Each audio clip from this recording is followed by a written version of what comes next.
नमस्कार, मैं सचिन दुबे। आप सभी दर्शकों का इंडियन सिटीज़न टीवी में स्वागत है।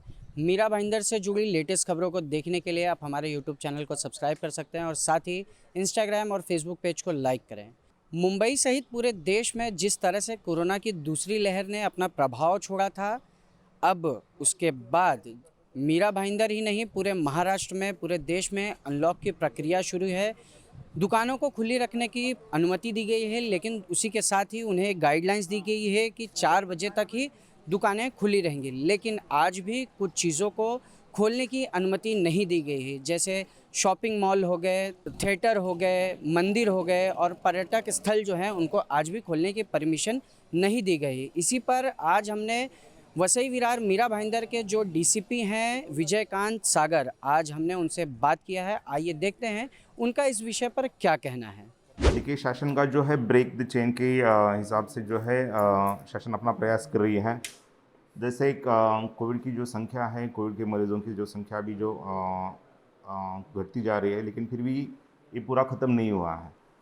तो कुछ शासन ने कुछ शिथिलताएं दी हैं, लेकिन कुछ जगह पे जो है कि जैसे अभी भीड़ भाड़ बढ़ रही है, तो ज़्यादातर जो है टूरिस्ट जो प्लेसेस है वहाँ पे जैसे लोगों की भीड़ बढ़ रही है, तो वहाँ से अभी भी खतरा है। तो जिस टाइप से जो लोग यहाँ पे इकट्ठा हो रहे हैं, तो हमने CRPC 144 का आदेश निकाला है। और जो टूरिस्ट प्लेसेस जैसे कि कोस्टल एरिया है या फिर जहाँ पे यानी तालाब वगैरह है, कुछ वाटरफॉल है, वहाँ पे जो टूरिस्ट आते हैं उनके लिए मनाही करने के लिए ये जो आदेश पारित किया गया है। ये जो आदेश है आज से जो लेके 19 अगस्त तक रहेगा। और ऐसे किसी भी टूरिस्ट प्लेस पे जो है कि जाना या फिर भीड़ करना, इसके लिए मनाही की गई है। देखिए, जैसे अभी जो कोविड की जो हम सिचुएशन में हैं, हर यानी कोई कानून या फिर सख्त कार्रवाई की वजह से नहीं, लेकिन हम कुछ सेल्फ डिसिप्लिन भी कर सकते हैं। जब हम यानी है यहाँ पे, जैसे मेरी फैमिली, मेरी रिस्पॉन्सिबिलिटी जिस टाइप से है कि अगर हम यानी खुद भी कुछ हमें रिस्पॉन्सिबल सिटीज़न होना पड़ेगा। और अगर हम यानी जो बेसिक जो है मास्क पहन रहे हैं, सोशल डिस्टेंसिंग बना रहे हैं और सैनी हाइजीन का यानी रख रहे हैं, तो ये जो तीसरी लहर से हम दूर रह सकते हैं।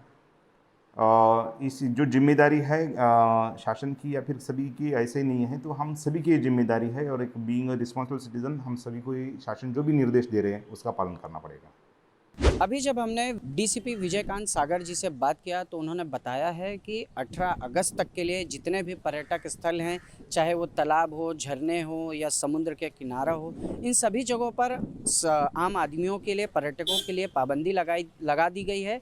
और अगर यहाँ पर पर्यटक आते हैं और जो पुलिस प्रशासन ने गाइडलाइन जारी की है उसका उल्लंघन करते हैं, तो पुलिस उनके ऊपर सख्त से सख्त कार्रवाई करेगी। और उनसे जब हमने इस विषय पर पूछा कि उन्होंने ये फैसला क्यों लिया है, तो उन्होंने बताया है कि जो तीसरी लहर का अनुमान लगाया गया है उसको रोकने के लिए वसई विरार मीरा भाईंदर शहर को तीसरी लहर से बचाने के लिए इस तरह के सख्त कदम उठाए गए हैं। और साथ ही जो डीसीपी विजयकांत सागर जी हैं, उन्होंने लोगों से अपील की है कि जितना ज़्यादा हो सके अपने आप को आने वाली तीसरी लहर से बचाएं, अपने परिवार को बचाएं, क्योंकि हम सुरक्षित तो हमारा परिवार सुरक्षित। इंडियन सिटीज़न टीवी के लिए अजय यादव के साथ सचिन दुबे।